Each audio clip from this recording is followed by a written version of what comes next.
यो बाटोबाट ट्राई गरौँ साथीहरू। म निक्लेर बाहिर निक्लिन सक्छ कि सक्दैन हेर्नु पर्यो।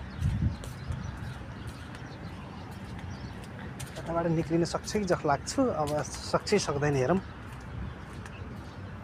निक्लिन सकेन भने ए सेन्टरमा आउने रहेछ। ए बुढा सेन्टरमा आउने बाटो रहेछ उताबाट। सेन्टरमा त आइपुग्यो। सेन्टरमा आइपुगेँ।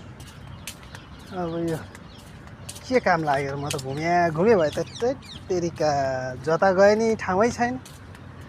ल हेर भुलिगयो नि बाटो यता पनि होइन। फेरि फर्केँ म त तेरिका ल यता पनि बाटो यता चाहिँ भेटेँ। यता चाहिँ भेटेँ। अब यो सेन्टरमा जाने बाटो मात्रै रहेछ यो। कताबाट जाने त अब यतैबाट हो। यताबाट जान्छु म। यताबाट जान्छु घुम्दै। म बाहिर निक्लिनु परेन। खोइ बाहिर निक्लिने ठाउँै छैन। बाहिर निक्लिनु खोजेको। बाहिर निक्लिने ठाउँ त चाहियो नि साथी। पर्खनु म बाहिर निक्लेर आउँछु। सर्लक्कै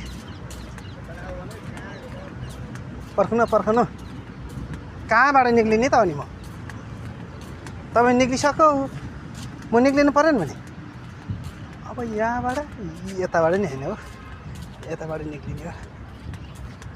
यहाँबाट फुत्तै निक्लिन्छु म अब भनेको। कसरी निक्लिने त? यो त बिचमा जाने बाटो रहेछ क्या।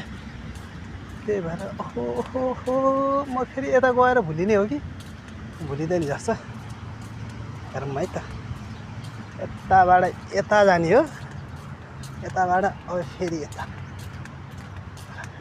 राइट लाग्ने लेफ्ट लाग्छ है त। यताबाट गएपछि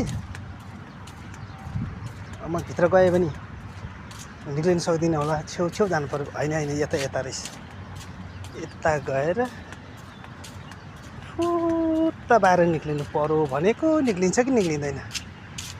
निक्लिन चाहिँ निक्लियो।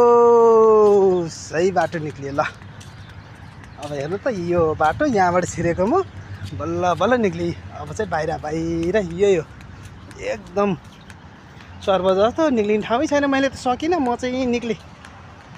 लास्टै गाह्रो रहेछ। 1 घन्टा लगभग ट्राई गरियो सकिएन। अब अर्कोचोटि ट्राई गरौँ ल। अब चाहिँ थाकियो। यो सेन्टरमा जाने बाटो मात्रै देखेँ। बाहिर निक्लिने बाटो भेटिनँ। लास्टै गाह्रो रहेछ।